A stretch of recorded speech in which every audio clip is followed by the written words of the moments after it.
시간 예배 자리에 나오신 공주 꿈의 교회 성도님들을 주님의 이름으로 환영하고 축복합니다.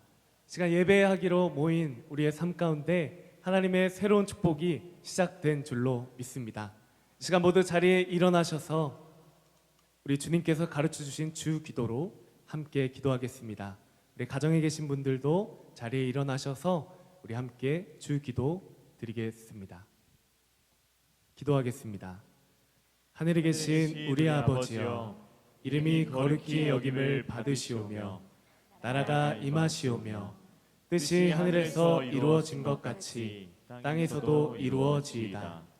오늘 우리에게 일용할 양식을 주시옵고 우리가 우리에게 죄 지은 자를 사하여 준 것 같이 우리 죄를 사하여 주시옵고 우리를 시험에 들게 하지 마시옵고 다만 악에서 구하시옵소서. 나라와 권세와 영광이 아버지께 영원히 있사옵나이다. 아멘. 이 시간 임재 찬양하심으로 주님께 나아가겠습니다.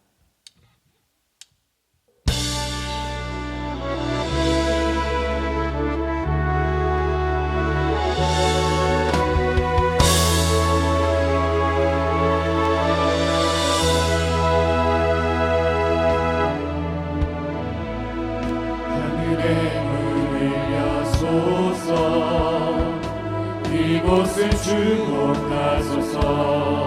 주를 향한 노래가 꺼지지 않으니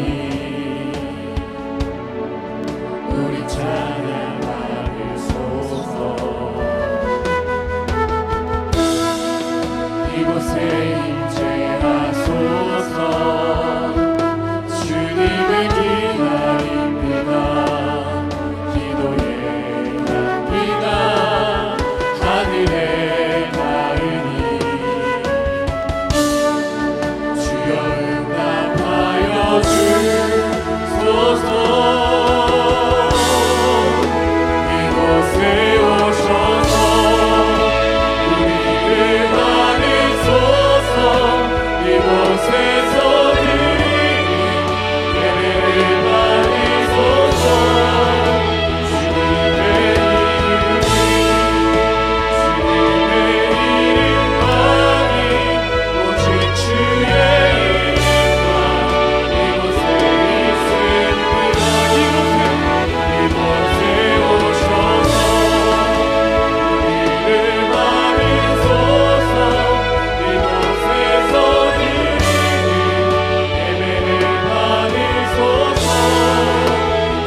앉으시겠습니다.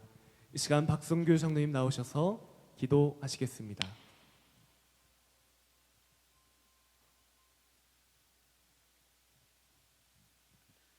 사랑의 하나님 아버지, 은혜 아니면 잠시도 살아갈 수 없는 저희들을 사랑으로 안으시고 큰 역경을 견뎌내 가게 하시니 감사합니다.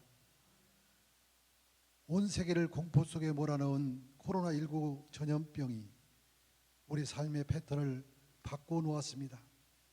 함께함이 우리 교회의 본질임에도 거리를 두게 하셨고 만남을 미루고 공동체를 흩어놓음으로 많은 것들을 잃게 하셨습니다. 그러나 하나님의 관점, 믿음의 관점으로 깨닫게 되는 것은 나만의 건강을 넘어 우리의 건강을 지키게 하셨고 우리 가족을 넘어 공동체의 소중함을 깨닫게 하셨습니다. 지구촌의 사회 속에 살아가는 우리들에게 우리나라만이 아닌 온 인류의 건강과 함께 살아감이 얼마나 귀한지를 깨닫게 하신 우리 하나님의 은혜를 구하고 또 구하오니 더불어 함께 살아가게 하여 주시옵소서. 이번 난국을 통해 피조물인 우리 인간이 창조주 하나님을 전적으로 신뢰하고 의지하는 믿음의 전환점이 되게 하여 주시옵소서. 이전엔 상상하지 못했던 온라인 예배를 드리면서 편안함과 익숙함에서 멀어지게 하시고 교회의 본질에 충성하는 공동체 예배로 영성을 회복하고 섬김의 기쁨을 만끽하는 꿈의 교회 공동체로 나가게 하여 주시옵소서.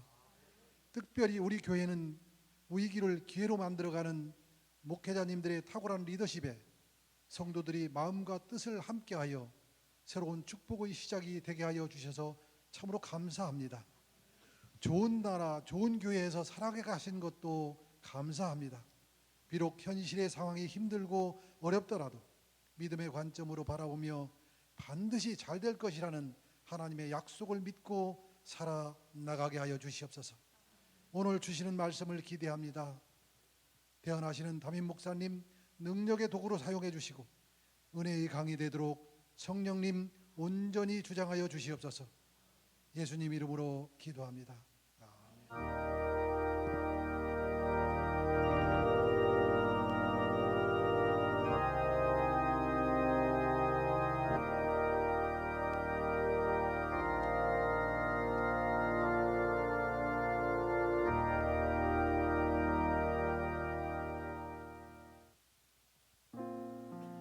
하나님께서 정하신 곳으로 나와 하나님이 명하신 대로 예배드리고자 모인 우리 공주꿈의 교회 모든 성도님들을 다시 한번 주님의 이름으로 사랑하고 축복합니다.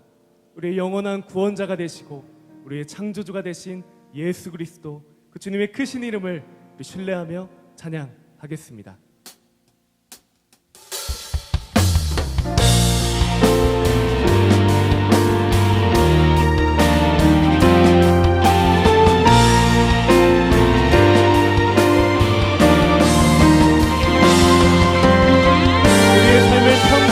들어가신 신실한 약속을 주신 그 이름을 찬양합니다.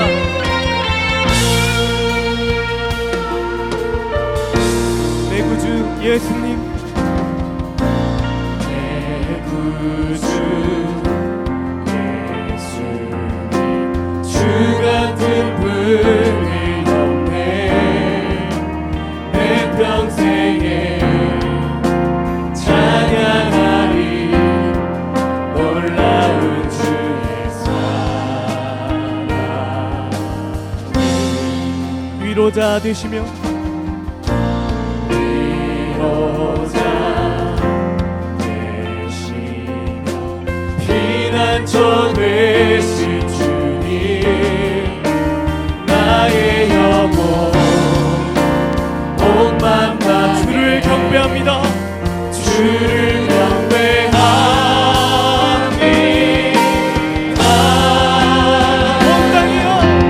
온 땅이여 주님께 외쳐라.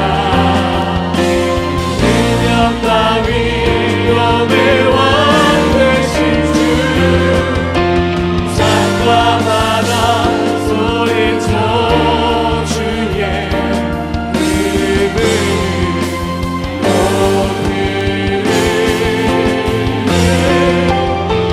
주행하니 기뻐 노래하며 영원히 주님을 사랑합니다.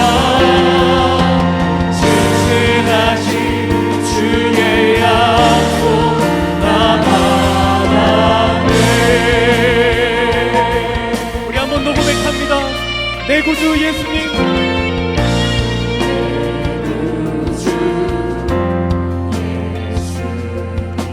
주 같은 분이 없네. 내 평생에 찬양하리 놀라운 주의 사랑. 우리의 위로자가 되시며 위로자 피난처 되신 주님, 피난처 되신 주님, 나의 영혼 온맘 다하여 온맘 다해 살아계신 주님을 경배합니다. 주를 경배합니다.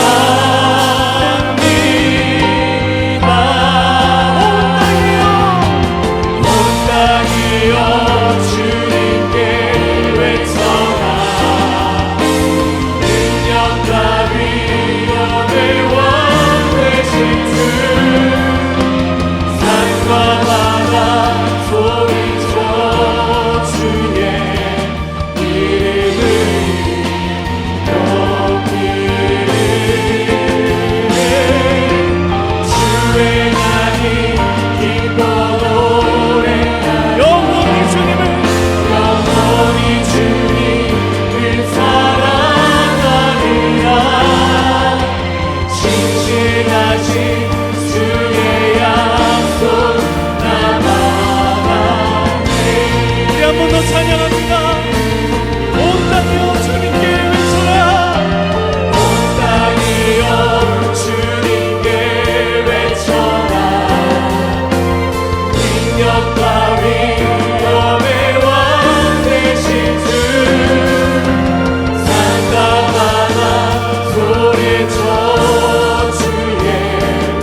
것으로 나를 신령한 것으로 너를 복주시고 지키신 하나님이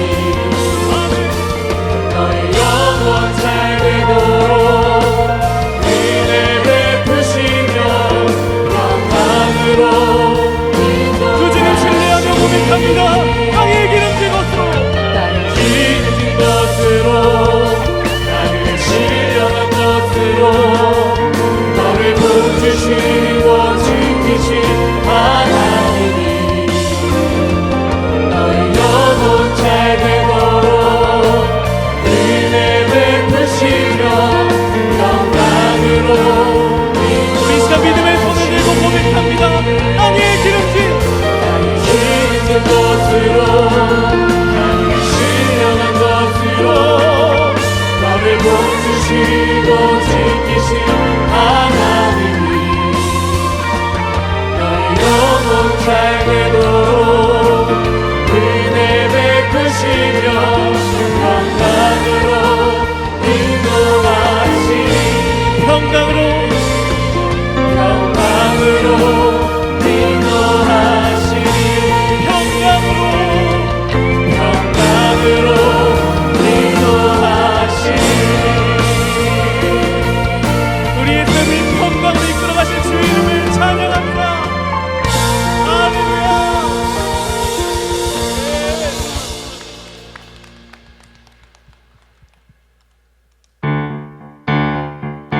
우리의 영원한 생명이 되시고 우리의 구원자가 되신 예수 그리스도 그 주님을 박수하며 기쁨으로 찬양하며 나아갑니다. 예수로 나의 구주 삼고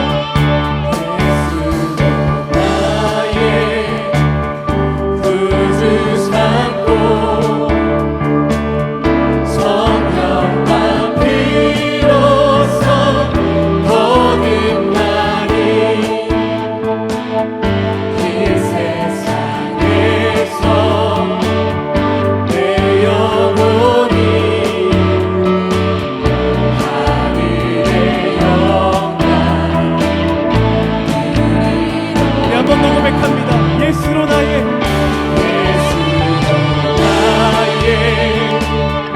구주 삼고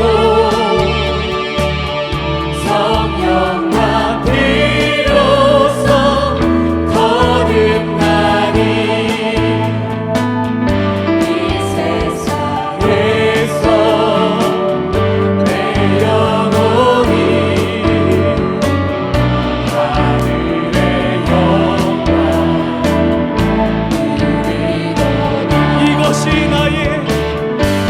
이것이 나의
우리를 사랑하시는 그 하나님께서 이 시간 우리에게 영원한 사랑을 베풀어 주신 줄로 믿습니다. 이제는 우리가 그 사랑을 받은 존재로서 나만 누리며 사는 것이 아니라 우리의 온 마음과 정성을 다해서 우리 하나님께 우리의 마음을 올려드리는 시간 되길 소망합니다. 우리 함께 이 찬양으로 주님께 고백하겠습니다.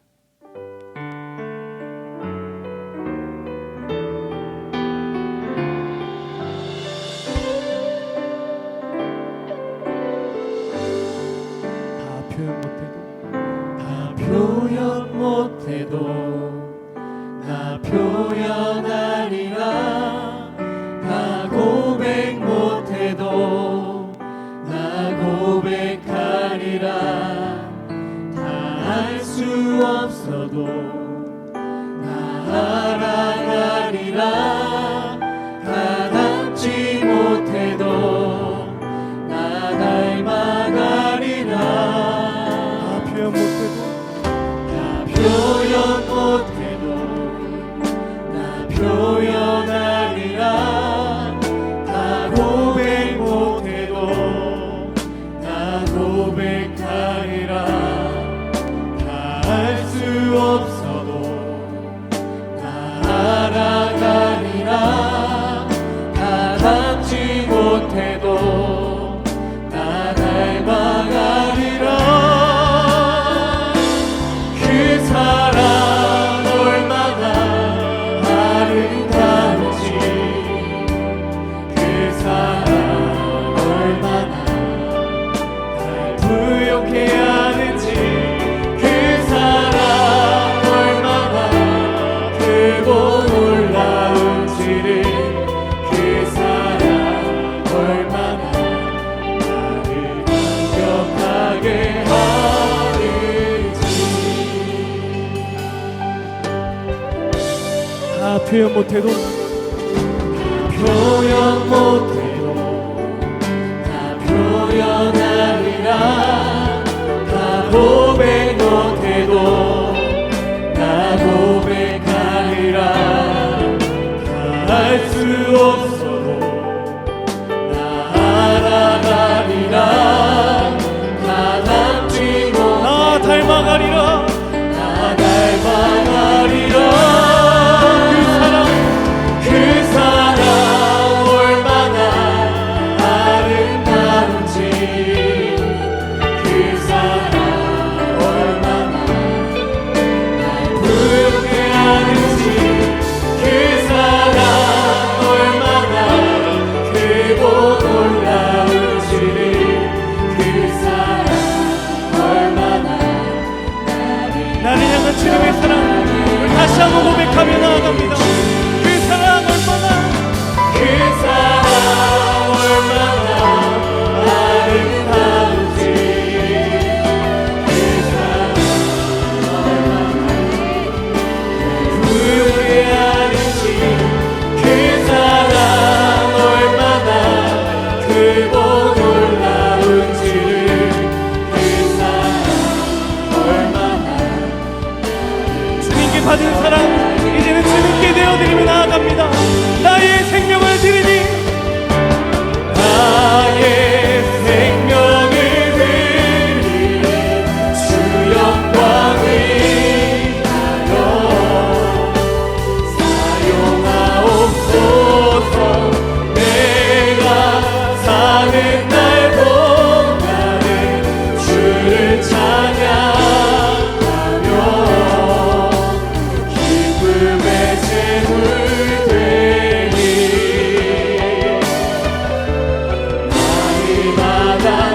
우리 한 번 더 전심으로 고백합니다.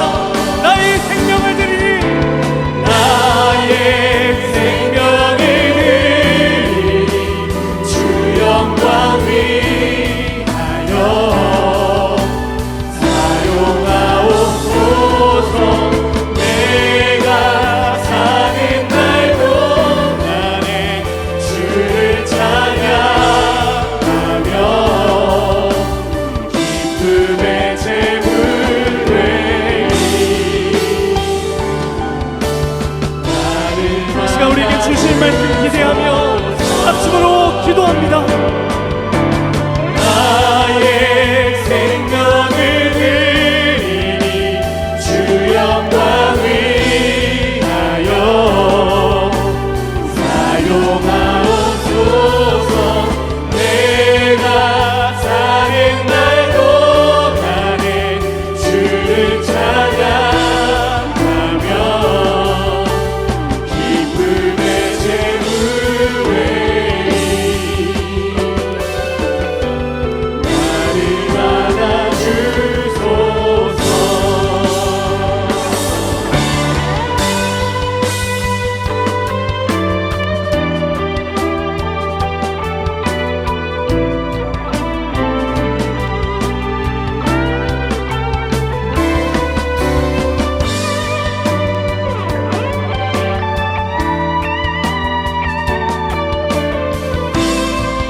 하나님 아버지, 우리를 사랑하여 주셔서 우리가 마음껏 주님의 존전으로 나오게 하심을 감사합니다.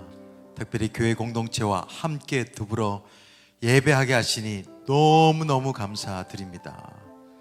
우리의 곤고함과 답답함과 괴로운 마음들 주님 앞에 내어놓사오니 주님, 하나님만이 주실 수 있는 평안을 맛보게 하여 주옵소서. 그리고 하나님께서 주시는 능력으로 다시 일어날 수 있는 믿음과 용기를 더하여 주옵소서. 하나님을 위해서 살기도 부족한 이 시간 속에서 전염병으로 인하여서 너무 많은 시간을 소비하는 것이 너무나 안타깝습니다.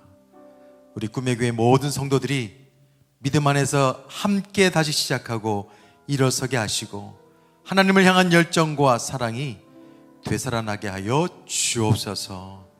오늘 주시는 말씀에 은혜를 깨닫게 하시고 또 그 말씀을 따라 살아갈 수 있는 믿음이 되게 하여 주옵소서. 예수 그리스도 이름으로 기도드립니다. 아멘. 하나님을 예배하기 위해서 오신 여러분을 진심으로 환영합니다. 또 이 가운데는 정말 오랜만에 오신 분들이 여럿 계시는데요, 새로운 마음을 가지고 새롭게 주님을 섬기는 아름다운 신앙이 되기를 소망합니다. 살아계신 하나님께서 여러분과 함께 하시는데요, 그분께서 오늘도 말씀하여 주십니다. 지난주 공동체가 묵상한 말씀 중에 한 부분을 나누려고 하는데요, 신명기 14장 22절에서 29절 말씀입니다. 신명기 14장 22절에서 29절 말씀 함께 교독하도록 하겠습니다. 제가 먼저 읽습니다. 너는 마땅히 매년 토지 소산의 11조를 드릴 것이며 내 하나님 여호와 앞 곧 여호와께서 그의 이름을 두시려고 택하신 곳에서 내 곡식과 포도주와 기름의 11조를 먹으며 또 내 소와 양의 처음 난 것을 먹고 내 하나님 여호와 경외하기를 항상 배울 것이니라. 그러나 내 하나님 여호와께서 자기의 이름을 두시려고 택하신 곳이 내게서 너무 멀고 행로가 어려워서 내 하나님 여호와께서 그 풍부히 주신 것을 가지고 갈 수 없거든. 그것을 돈으로 바꾸어 그 돈을 싸가지고 내 하나님 여호와께서 택하신 곳으로 가서 내 마음에 원하는 모든 것을 그 돈으로 사되 소나 양이나 포도주나 독주 등 내 마음에 원하는 모든 것을 구하고 거기 내 하나님 여호와 앞에서 너와 내 권속이 함께 먹고 즐거워할 것이며 내 성읍에 거주하는 레위인은 너희 중에 분깃이나 기업이 없는 자이니 또한 저버리지 말지니라. 매 3년 끝에 그의 소산의 10분의 1을 다 내어 내 성읍에 저축하여 너희 중에 분깃이나 기업이 없는 레위인과 내 성 중에 거류하는 객과 및 고아와 가부들이 와서 먹고 배부르게 하라. 그리하면 내 하나님 여호와께서 내 손으로 하는 범사에 내게 복을 주시리라. 아멘. 우리 학생들의 방학이 굉장히 깁니다. 작년 12월 달에 시작해가지고 아직도 못 가고 있어요. 그런데 이제 대면 개학이 시작되고 있습니다. 다음 주 수요일이면은 고등학교 3학년들이 개학을 하고 그리고 그 다음 주면은 중학생, 초등학생들이 순차적으로 개학을 이제 합니다. 하지만 어제도 소식이 있었죠. 이태원에서 여러 확진자들이 나오면서 안정성이 또 걱정이 됩니다. 그래서 어머니들 중에 어떤 분들은 왜 이렇게 빨리 개학하냐라고 하는 사람들도 계시고 또 반대편에서는 우리 아이들 보니까 이러다가 망하겠다. 공부를 안 해도 너무 안 한다. 학교에 가서라도 좀 공부를 시켰으면 좋겠다. 이렇게 해서 의견이 상이한 것을 볼 수가 있습니다. 그런데 제가 만난 아이들의 의견은 통일성이 있습니다. 애들은 학교에 가고 싶을까요? 안 가고 싶을까요? 다 싫대요. 사실 공부만 안 한다고 한다면 학교를 다 가고 싶을 거예요. 학교 가면은 친구들이 있으니까 마음껏 뛰놀고 특히 엄마의 잔소리가 안 들리니까 학교에 가고 싶어 할 것입니다. 목회자도 마찬가지예요. 설교 준비하는 것이 너무 좀 부담스러운데 이것 좀 줄면 또 설교 한 대로 살아야 되니까 이것에 대한 자유함만 있으면 목회 정말 할만할 것입니다. 우리 성도님도 마찬가지일 거예요. 예배도 좀 적게 드리고 어떤 종교들처럼 1년에 한두 번만 드리면 되는 그런 식의 예배 드리고 헌금하지 않고 하면 아마 신앙생활도 할만할 것입니다. 그렇지만 학생이 공부하기 싫다고 한다면 사실 자기의 앞가림을 위해서라도 일을 해야 되겠죠. 목회자도 마찬가지입니다. 설교 준비하는 거 싫고 또 설교대로 살기 싫다고 한다면, 설교 한 대로 살기를 원치 않는다고 한다면 목회를 그만둬야죠. 우리 성도님들도 함께 예배드리고 섬기고 헌금하는 것이 부담스러우면 하나님의 축복도 기대하지 말아야 될 것입니다. 여러분께서는 대한민국에 사는 게 좋아요, 나빠요? 다들 대한민국이 제일 좋다고 이야기합니다. 대한민국에서 내가 해야 될 의무를 다하니까 자연스럽게 이곳에서 우리는 그 권리를 누리고 있는 것입니다. 하나님 나라도 마찬가지인 것 같아요. 대한민국에서 살려면 의무가 있습니다. 국방의 의무도 있고 교육의 의무도 있고 근로의 의무도 있고 납세의 의무도 있습니다. 군대 갈 친구들이 나 군대 가기 싫다고 하면 아마 그의 삶 속에서는 이 권리들, 정말 누릴 수 있는 권리들이 제한될 것입니다. 납세자도 마찬가지일 거예요. 세금을 내지 않게 되어지면은 누릴 수 있는 권리들이 제한될 것입니다. 지난주에 우리는 하나님 나라에서 축복되게 살아가는 법들을 좀 나누고 있는데요, 신앙헌법 제1조가 뭐라고 했습니까? 예배라고 했어요. 오늘도 말씀해 보니까 신앙헌법 제2조를 알려줄 만큼 굉장히 중요한 말씀이 나옵니다. 우리를 구원하신 하나님의 주권과 통치권을 인정하고 하나님께서 정하신 대로, 하나님께서 명하신 대로 예배한다면 또 한 가지가 더 필요한 것이 있습니다. 신앙헌법 제2조 11조예요. 본문에 기록되어 있듯이 하나님은 하나님 백성들에게 마땅히 반드시 11조를 드릴 것을 명하고 있습니다. 22절 그렇게 나와 있죠. 너는 마땅히 매년 토지 소산의 11조를 드릴 것이며. 그런데 하나님께서는 우리를 사랑하시면서 왜 부담스럽게 11조를 드리라고 했을까? 예배가 하나님의 주권과 통치권을 인정하는 신앙 고백이라고 한다면 그것에 대한 믿음의 실천과 믿음의 표현이요, 물질을 통해서 드러나기 때문이에요. 성경에 많은 구절들이 믿음과 기도와 행복에 대한 구절들이 있지만 더 많은 구절이 뭐냐면 돈과 물질에 관한 구절들이 많이 있습니다. 거의 2350구절이에요. 여러분께서 사랑하시는 예수님께서도 그 예수님의 비유를 잘 보시면 돈과 소유에 대한 얘기가 정말 많이 나옵니다. 왜냐하면 재물과 소유에 대한 태도가 우리 신앙의 척도가 되기 때문이에요. 성경은 이 물질에 대해서 정확하게 우리에게 알려줍니다. 모든 물질의 주인은 누구예요? 하나님이십니다. 우리는 이것을 잠시 맡은 청지기에 불과합니다. 그리고 잠시 후 마지막 날에는 반드시 결산할 날이 온다는 것이 성경에서 우리에게 알려주는 물질에 대한 표현입니다. 그래서 11조를 명한 우리 14장 말씀, 다음이 15장인데요 15장에는 안식년에 대한 이야기가 나옵니다. 안식년을 통해서 우리가 배워야 될 내용이 있습니다. 안식년에 보면 매년 7년째 되는 해마다 빚진 모든 사람들에게 그 빚진 모든 것들, 그 원금과 이자까지도 다 탕감해 주라고 합니다.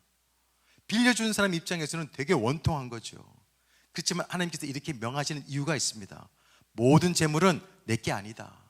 모든 재물은 내 소유다. 하나님의 것이다. 우리는 단지 청지기로 살아가야 된다. 그것을 우리에게 알려줍니다.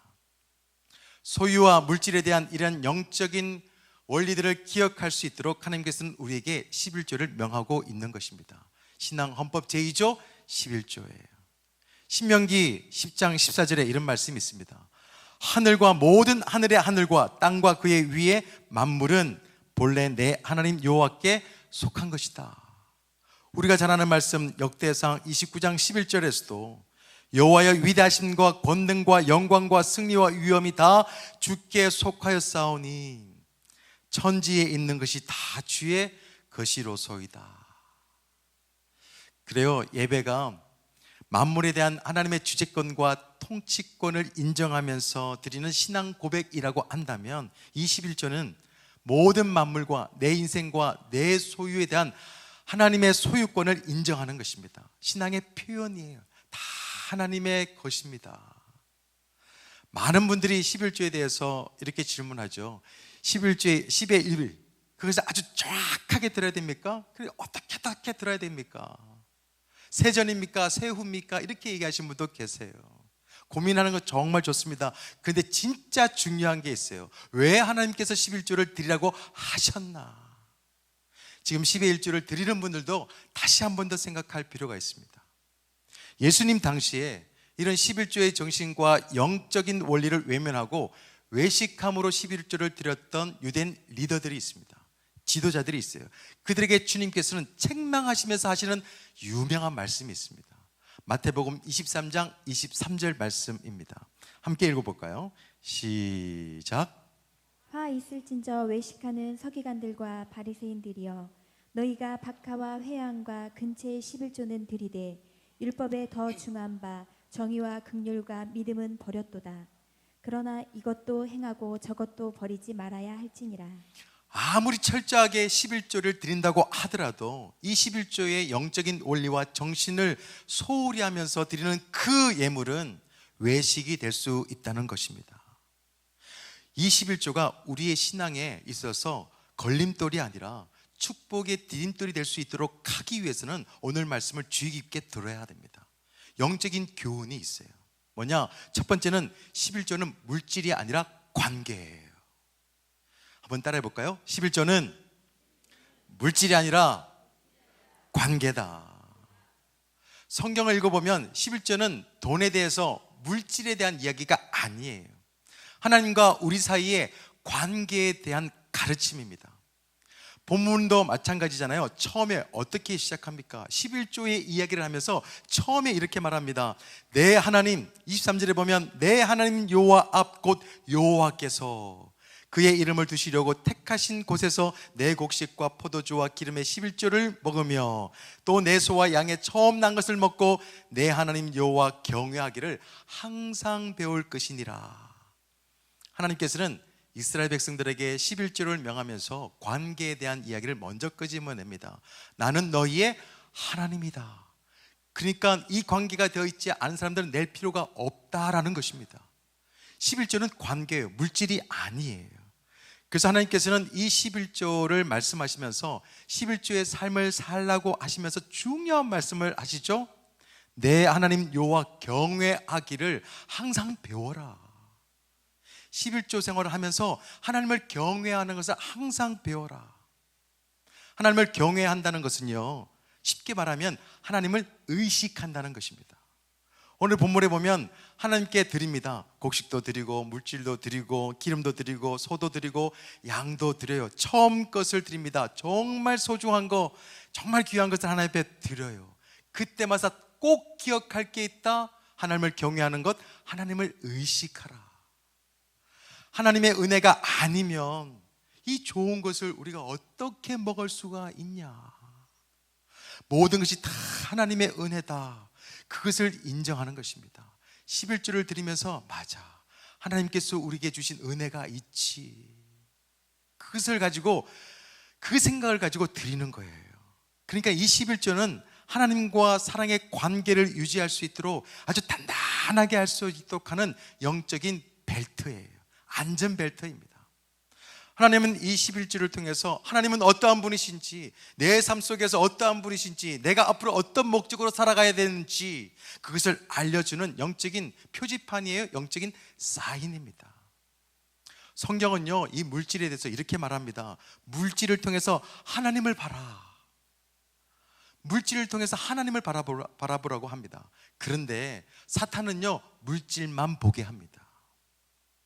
예수님께서 일으키셨던 오병이어 사건에서도 볼 수가 있어요.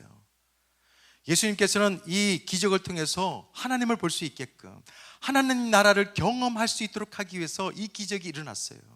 그런데 사람들은 어땠습니까? 그 무리들은 예수님을 따라가면서 뭐만 봤냐? 예수님의 손만 본 거예요. 하나님께서 일으키시는 그 일만 본 것입니다. 이 예수님만 따라가면 먹고 사는 문제는 해결할 수 있겠구나, 허기는 면할 수 있겠구나, 그래 이 사람을 왕으로 삼자, 이렇게 얘기했어요. 11절은요, 모든 것을 주시는 하나님 나라를 경험할 수 있도록 하시는 그 하나님을 섬기고 예배하는 삶을 살 때만 행복할 수 있다는 것을 알려주는 영적인 신호등이에요. 영적인 길잡이입니다. 하나님께서는 우리를 하나님의 자녀로 택해 주셨어요. 그리고 복 주셨습니다. 구원하시고 여기까지 인도해 주셨어요. 하나님께서 원하시는 거 있습니다. 하나님과의 좋은 관계, 건강한 관계 안에서만 행복할 수 있다, 이것을 기억하라고 11조를 명하고 계시는 거예요. 그런데 많은 성도님들이 11조 드리는 것에 대해서 부담스러워합니다. 그래서 유튜브라든지 또 기사들을 보면서 11조 폐지론, 이런 이야기들에 귀가 쫑긋합니다. 또 11조를 들으시는 분들도 억지로 하는 분들도 없지 않을까, 이런 생각도 해봤어요. 종교적인 의무예요. 어떤 청년이요, 청년 때는 열심히 일해서 보니까 월급이 100만 원이었어요. 그래서 결혼하고 열심히 일했더니 성공합니다. 이제 중년이 되니까 월 1,000만 원 벌게 되었어요. 그러다 보니까 11조를 드리려고 하니까 굉장히 큰 거예요. 그래서 하나님 앞에 투덜투덜 그렸습니다. 그때 하나님께서 깨달음을 주셔요. 얘야, 그러면 내가 너를 청년의 때로 다시 되돌려 줄까?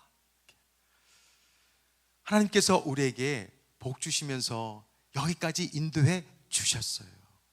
우리가 보이는 소위만 보면 계산이 정말 복잡해집니다.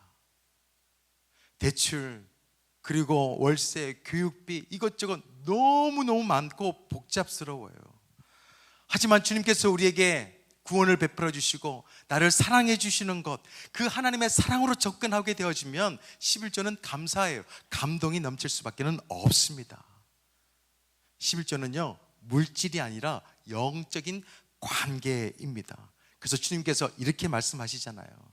나를 떠나서는 너희가 아무것도 할 수 없다. 나를 떠나서는 너희는 아무것도 아니다. 당시에 가나안 족속들이 믿었던 우상, 그 우상들이요, 그 가나안 사람들 향해서 요구한 게 있습니다. 그들의 자녀들이에요. 자녀들을 죽어서 피해 제사를 드리라고 그 우상들이 요구했습니다. 사람들은 자신들의 필요를 얻기 위해서 피해 제사를 드렸어요. 그것을 알고 있는 하나님께서는 이스라엘 백성들에게 너희들이 약속의 땅에 들어가면 절대 하지 말아야 될 것이 있다. 가나안 족속들이 드리는 그 제사는 금해라, 하지 말아라.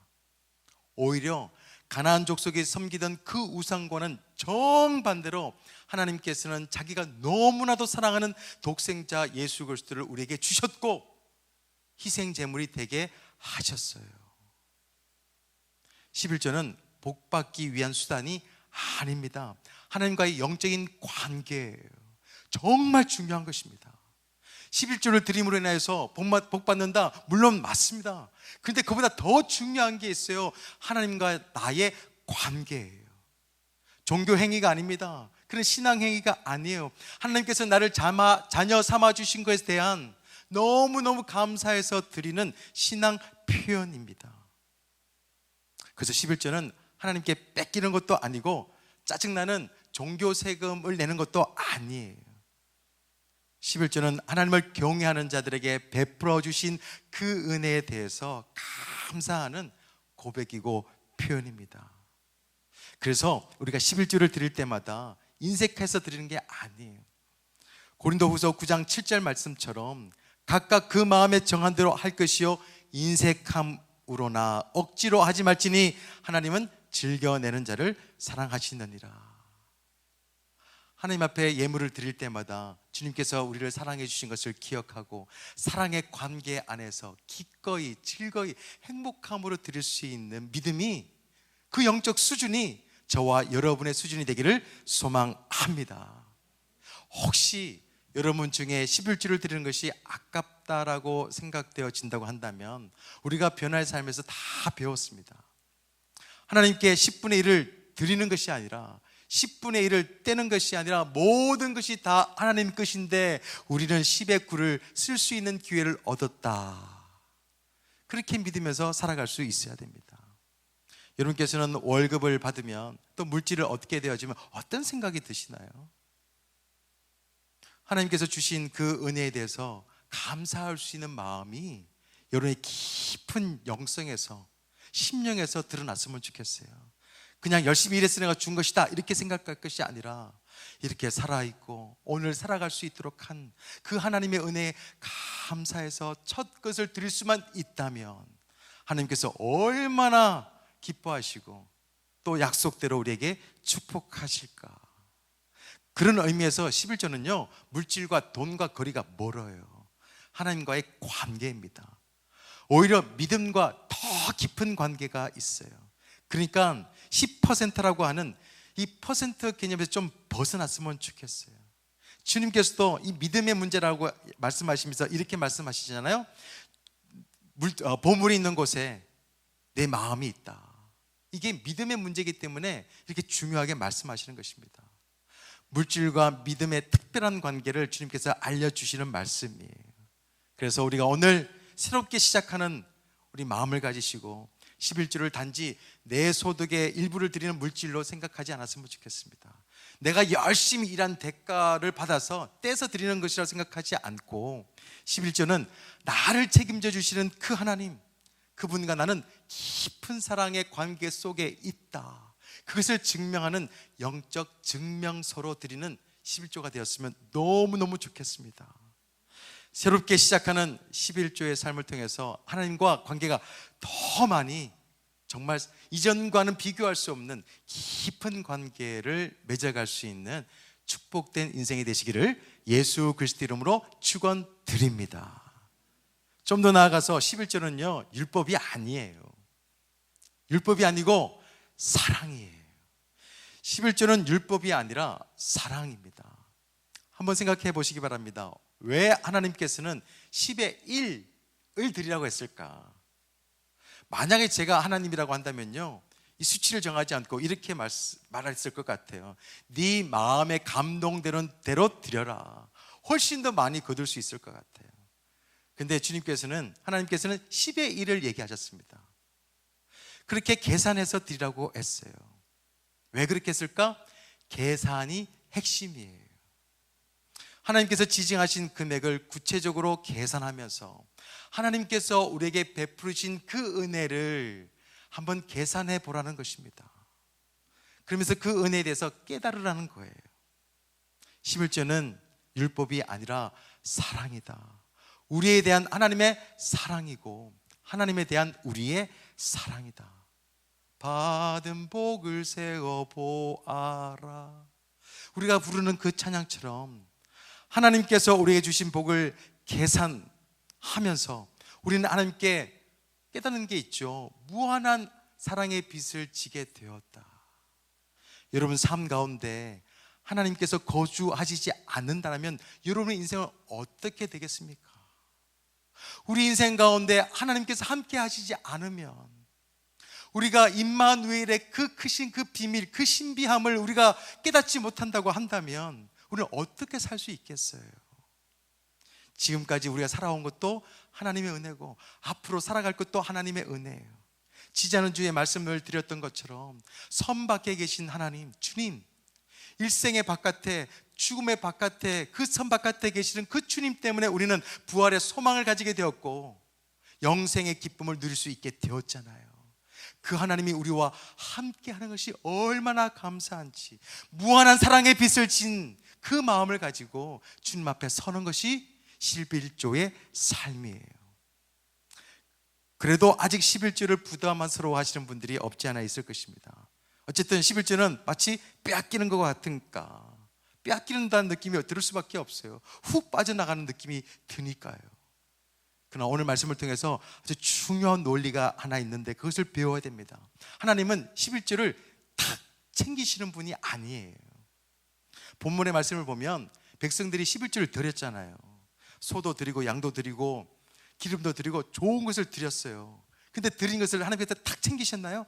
아니에요. 본문의 말씀을 보니까 그 드린 사람들과 함께, 가족과 함께 그것을 먹으라고 얘기합니다.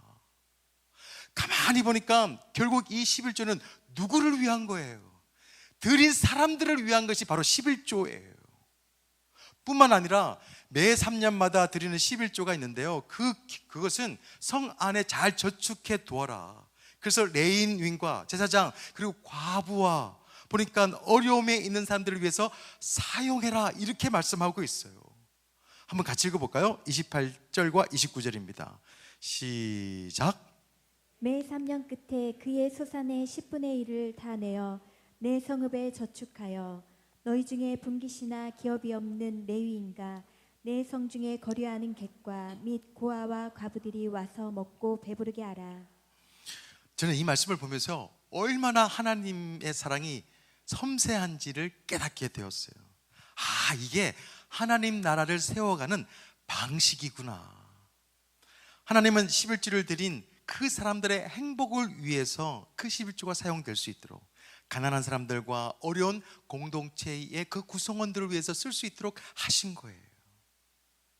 11조는 그래서 율법이 아니라 사랑이구나, 이런 것을 제가 깨닫게 되었습니다. 11조는 우리의 것을 착취하는 게 아니에요. 빼앗는 것이 아닙니다. 하나님께서 우리를 너무나도 사랑하셔서 이 공동체를 너무나 사랑하시니까 11조를 통해서 그것을 나누라. 하나님은 사랑이시다, 이것을 알려주시기 위해서 이것을 명하고 있는 것입니다. 그래서 본문은 이렇게 말합니다. 29절에 그리하면 내 하나님 여호와께서 내 손으로 하는 범사에 내게 복을 주리라. 꼭 아셔야 됩니다. 이 11조는 종교적인 의무가 아니에요. 하나님에 대한 우리의 사랑이고 우리에 대한 하나님의 사랑이, 그것이 만나는 지점이에요. 그래서 주님께서는 사랑 없이 외식하는 자들에게 이렇게 또 책망하십니다. 같은 말씀이지만 이 마태복음에 있었던 말씀이 누가복음에도 나와요. 11장 42절. 중요하니까 주님께서 말씀하시겠죠? 우리 한 번만 더 읽도록 하겠습니다. 42절 시작. 화 있을진저 너희 바리새인들이여, 너희가 박하와 운항과 모든 채소의 11조는 들이되 공의와 하나님께 대한 사랑은 버리는도다. 그러나 이것도 행하고 저것도 버리지 말아야 할지니라. 하나님에 대해서 외식적인 그런 신앙에서 벗어나서 이제는 진심을 다해서 주님께서 나에게 먼저 목숨을 주셨사오니 나도 주님을 위해서 살아가겠습니다. 주님, 내가 너무 사랑합니다. 그렇게 사랑하며 살아갈 수 있는 믿음의 사람들이 되시기를 예수 그리스도 이름으로 축원드립니다. 그래서 하나님께서는 늘 이 사랑하는 백성들을 향해서 선지자들을 보내요. 하나님의 마음을 전달할 수 있도록, 사랑의 마음을 전달할 수 있도록, 이 공동체가 아름답게 세워질 수 있도록 항상 선지자를 보냅니다. 말라기 선지자도 하나님께서 이 백성들에게 보냈어요. 말라기 선지자를 통해서 주시는 말씀 한번 볼까요? 말라기 3장 8절 말씀 그리고 10절 말씀인데요, 사람이 어찌 하나님의 것을 도둑질하겠느냐? 그러나 너희는 나의 것을 도둑질하고도 말하기를 우리가 어떻게 주의 것을 도둑질하였나이까 하는도다. 이는 곧 11조와 봉헌물이라. 만군의 여호와가 이르노라. 너희의 온전한 11조를 창고에 들여 나의 집에 양식이 있게 하고 그것으로 나를 시험하여 내가 하늘 문을 열고 너희에게 복을 쌓을 곳이 없도록 붙지 아니하나 보라. 하나님을 사랑하면 하나님께서 복 주실 것을 강조하고 있습니다. 근데요, 이 말라기 선지자 시대에 있었던 이스라엘 백성들이 이 말라기 선지자, 다시 말하면 하나님께서 하신 이 말씀을 들었나요? 듣지 않았나요? 듣지 않았어요. 그러므로 인하여서 엄청난 안타까운 역사가 이루어집니다. 400년 동안 하나님께서는 선지자를 보내지를 않아요. 그리고 하나님께서는 침묵하십니다. 영적 암흑기가 400년이나 이루어집니다. 하나님께서 하시는 말씀을 꼭 들으시기를 바랍니다. 정말 죄송하지만 하나님의 말씀을 듣지 않고 하나님의 말씀을 따르지 않으면 어쩌면 우리 인생과 우리의 가정 속에서도 하나님께서 침묵할 수도 있겠다. 영적인 침체기, 영적인 암흑기가 될 수도 있겠구나. 세상 속에서는 잘 살 수도 있겠다. 먹고 사는 데는 문제가 없지만 우리의 영혼은 썩어갈 수도 있고 망가질 수도 있고 우리의 자손들의 영혼의 문제는 우리로 인하여서 끝이 될 수도 있겠구나, 이런 생각이 들었어요. 400년 동안 영적인 암흑기, 그것을 보면서 다시 한 번 더 저 또한 경각심을 가지고 이 말씀을 대하게 되었습니다. 저는 여러분 모두가 하나님을 더 사랑하고 하나님과 더 친밀한 관계를 통해서 하나님과 뗄 수 없는 하나님의 자녀로서 하나님께서 주시는 큰 축복을 누릴 수 있는 믿음의 사람들이 되시기를 예수 그리스도 이름으로 축원드립니다. 그런데 오늘 말씀을 통해서 한 가지 더 깨달은 게 있어요. 23절에 보니까 11조를 어디에 드려야 될지 고민하는 사람들에게 정확하게 알려줍니다. 예배는요, 사람들이 고안한 게 아니에요. 예배는 하나님께서 디자인하신 거예요. 그러니까 하나님께서 예배하라고 하신 대로 예배를 드려야 됩니다. 신령과 진정으로 영과 진리 안에서. 그러니까 우리는 항상 예배를 성공하려면 하나님께서 어떤 예배를 원하시는가를 주목해야 됩니다. 공부해야 돼요. 마찬가지로 하나님께서 받으시는 예물도 마찬가지입니다. 이 11조도 내 마음대로 드려서는 안 돼요. 내 생각 가지고 드려서는 안 돼요. 주님께서 정확하게 말씀하시죠. 반드시 택하신 곳에 갖다 드려라. 11조는 반드시 주님께서 정한 곳, 택한 곳에다가 갖다 드려야 됩니다. 그런데 성실하게 11조를 드리지만 하나님께서 정하신, 지난주에 말씀드렸습니다, 바로 교회예요. 우리가 속한 교회 공동체입니다. 그 공동체에 드리지 아니하고 어려운 교회라든지 선교단체에다가 11조를 보낸 분들이 계실 수도 있습니다. 좋습니다. 그렇지만 오늘 말씀을 통해서 다시 한 번 더 이 말씀, 그리고 11조의 삶에 대해서 다시 돌아봐야 합니다. 11조는요, 하나님께 드리는 거예요. 정한 곳에 드리는 것입니다. 드리는 것은 여러분과 저의 일입니다. 그것이 어떻게 쓰여질지에 대해서는 하나님의 몫이에요. 그래서 우리의 일은 하나님께서 정하신, 택하신 곳에다가 교회 공동체, 우리가 속한 곳에서 드리는 것입니다. 그리고 그 다음에 하나님의 뜻에 맡기는 것입니다. 참고로 이 11조에 대해서 말씀을 드리면 11조는요, 두 가지 사용처가 있다는 것 아실 것입니다. 하나는 본문에 오늘 말씀드리는 것처럼 감사축제 때 쓸 수 있도록, 그리고 구제용으로 쓰임받을 수 있도록 11조를 드려라, 이렇게 말씀하셨고요. 또 한 가지는 다른 용도로 성전 유지용으로 드리라고 하셨어요. 민수기 18장 21절 말씀인데요, 내가 이스라엘의 11조를 레위 자손에게 기업으로 다 주어서 그들이 하는 일, 곧 회막에서 하는 일을 갚나니. 여러분께서 아시다시피 레위인들, 제사장들은 기업이 없었습니다. 땅이 없었어요. 근데 그들의 기업은 하나님이었습니다. 그래서 하나님께서 책임져 주시는 거예요. 그래서 하나님께서 이렇게 명하셨습니다. 그 레위를 자손들과 제외한 사람들이 11조를 드릴 수 있도록, 그래서 성전 유지용으로 그것이 쓰임받을 수 있도록 하나님께서 명해 주셨어요. 신약 시대로 말하면 11조는 하나님께서 택하시고 정하신 교회 공동체를 운영하고 섬길 수 있도록 하는 용도예요. 더 건강한 교회 공동체가 될 수 있도록 쓰임받는 용도로 하나님께서 말씀하고 계시는 것입니다. 유튜브라든지 기사들을 쭉 보게 되어지면 이런 얘기를 하는 사람들이 있어요. 자기가 다니는 교회의 재정 투명성을 믿을 수가 없다라고 하면서 나는 교회에다가 11조를 드리는 것이 고민이다. 제가 밑에다가 댓글을 달고 싶더라고요. 그런 교회는 다니지 말아라. 그런 교회 어떻게 다닐 수가 있어요? 우리 교회도 투명성을 위해서 감사제도가 있고 여러 법들을 준비해서 그렇게 시행하고 있잖아요. 또 어떤 사람들은 11조를 교회에다가 내지 않아도 된다라고 11조 폐지를 주장하시는 분도 계세요. 그런 교회도 있어요.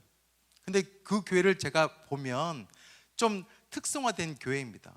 교회 학교가 없는 교회들도 많이 있어요.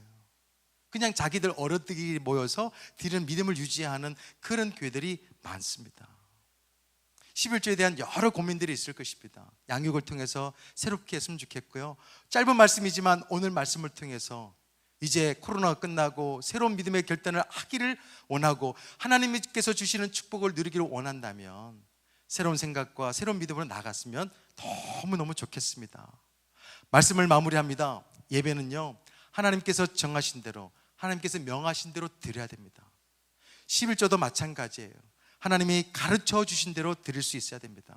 오늘 말씀을 통해서 주님께서 말씀하시죠. 이 11조는 물질이 아니다. 하나님과의 영적인 관계이다. 11조는 율법이 아니다. 하나님을 향한 사랑의 표현이다. 사랑의 관계이다. 11조는 그래서 드리는 게 아니에요. 11조는 누리는 것입니다. 받음이에요. 생각의 전환이 있었으면 좋겠습니다. 혹시나 오늘 말씀을 듣고 불편한 마음이 있다고 한다면 여러분, 저 십자가를 바라보시기를 바랍니다. 주님께서 우리에게, 하나님께서 우리에게 너무너무나 사랑하시는 그 예수 그리스도를 아낌없이 주신 그 사랑, 그 십자가 사랑을 꼭 기억하고 묵상했으면 좋겠어요. 저는 여러분들이 하나님과의 사랑이 깊어져서 이 11주를 통해서 새로운 축복을 경험할 수 있는 우리 복된 믿음의 사람들, 우리 꿈의 교회의 위대한 상속자, 우리 모두가 되시기를 예수 그리스도 이름으로 축원드립니다. 기도하겠습니다. 사랑하는 하나님 아버지, 오늘 말씀대로 정말 우리 마음속에는 불편하지만 신앙헌법 제2조 11조에 대해서 가감없이 나누었습니다. 우리 마음속에 불편한 마음이 있다면 성령 하나님께서 찾아오셔서 하나님의 사랑과 은혜를 깨닫는 마음으로 바꾸어 주십시오. 경제적 어려움으로 11조가 어려운 성도들이 있다고 한다면 우리의 모든 것들이 다 주님 것이라는 것을 믿고 작게라도 다시 한 번 더 시작할 수 있는 믿음의 삶이 되게 하여 주옵소서. 그것을 통해서 하나님의 새로운 축복이 우리의 삶 가운데 거한다는 것을 기억하여 주시고 앞으로 21조를 통해서 신앙의 걸림돌이 아니라 축복의 디딤돌이 될 수 있도록 우리의 삶을 인도하여 주옵소서. 예수 그리스도 이름으로 기도드립니다. 아멘.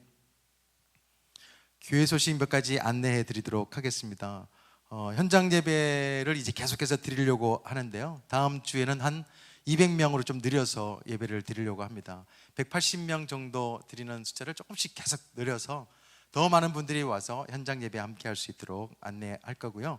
새벽 예배는 현장 예배만 드리고 오전 5시 20분이니까 시니어들도 오실 수 있으니까요. 함께 해주시고 단지 이제 차량은 우리 계약한 이후에 하게 될 거니까 여러분께서 그건 좀 양해해 주시기를 바랍니다. 생수 예배는 수요일마다 현장 예배와 온라인 예배로 함께 드리고 있고 금요 기도회는 현장 예배만 드리려고 합니다. 지난주 금요일 날 비가 우적우적 이렇게 내렸는데 그럼에도 불구하고 교회를 사랑하고 민족을 위해서 기도하시는 분들이 여럿 오셔가지고 함께 기도해 주시는데요. 금요일 날 특별한 일이 없다면 함께 오셔서 기도해 주시기를 바랍니다. 교회학교는 개학할 때까지 우리 온라인 예배로 드릴 것이고요. 현장 예배에 오시는 모든 분들은 항상 마스크를 착용해 주시고요. 혹시 누군가가 우리 교회를 봤을 때 야, 이 꿈의 교회는 진짜 FM이다. 생활적 거리두기를 기가 막히게 한다. 그렇게 우리가 보여주고 또 실제로 우리가 안전을 위해서 한 명의 영혼이라도 실족하지 않도록 최선을 다해서 함께 지켜주시면 감사하겠습니다. 목장 모임은 개학 이후에 할 텐데요. 혹여나 목원들이 목장 모임 하셨으면 좋겠습니다 라고 하는 곳에 있다면 사무실에가 말씀하시면은 잘 안내해서 방역이 완벽한 곳에서 목장 모임 할 수 있도록 안내해 드리도록 하겠습니다. 29일에 기도행전 받으실 분들은요 비전센터 1층에 가면 받을 수 있으니까 우리 해당되시는 분들은 함께 해주시면 감사하겠습니다. 오늘은 무슨 주일인가요? 어버이 주일입니다. 우리 꿈의 교회 124년 됐는데요. 지금까지 이 교회를 위해서 눈물을 흘리시고 섬겨주신 우리 어버이들이 좀 축하받을 아주 마땅한 날이라고 생각하시는데요. 더 건강했으면 좋겠고 더 위대하게 앞으로도 기도의 삶을 통해서 헌신되어졌으면 너무나 좋겠다. 그런 마음으로 오늘 주일 이렇게 예배도 함께 했으면 좋겠다는 생각이 듭니다. 65세까지 우리가 좀 어르신으로 모셨는데요. 올해부터는 안 되겠어요. 너무 젊으신 분들이 많아서 70세로 끊습니다. 그래서 70세 이상만 좀 작은 선물을 드리려고 하는데요. 이렇게 했으면 좋겠습니다. 69세 이하 스탠드업 하겠습니다. 다 같이 한번 69세 이하만 일어나고요. 70세 이상은 잠깐 앉아 계셔 보세요. 네. 우리 어르신들, 우리 누님들 한번 바라보시면서 앞뒤로 한번 보시고요. 큰 격려의 박수 한번 드리겠습니다. 그리고 작은 선물 우리가 나눠드릴 텐데요. 받으실 때까지 우리 박수하겠습니다. 69세 이하는 일어나서 박수하시고 70세는 앉아 계시고 너무너무 고맙습니다. 위에서 기도해 주셔서 너무너무 감사합니다. 이왕 치는 박수 우리 끝까지 한번 계속 한 분 한 분 보시면서 너무너무 고맙습니다. 너무너무 감사합니다. 더 건강하시고 우리 교회를 위해서 더 헌신해 주시고 기도해 주세요. 다 받으실 때까지.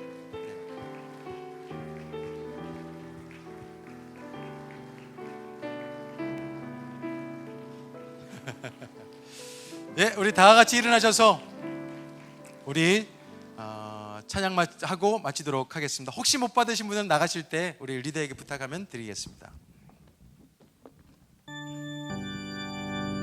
우리 다 같이 일어나셔서 찬양 성부 성자 성령 함께 부르겠습니다.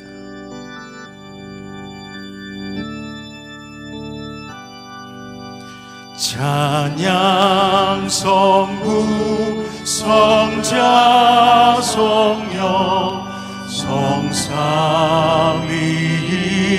제게 영원 무궁하기까지 영광을 돌리세 영광을 돌리세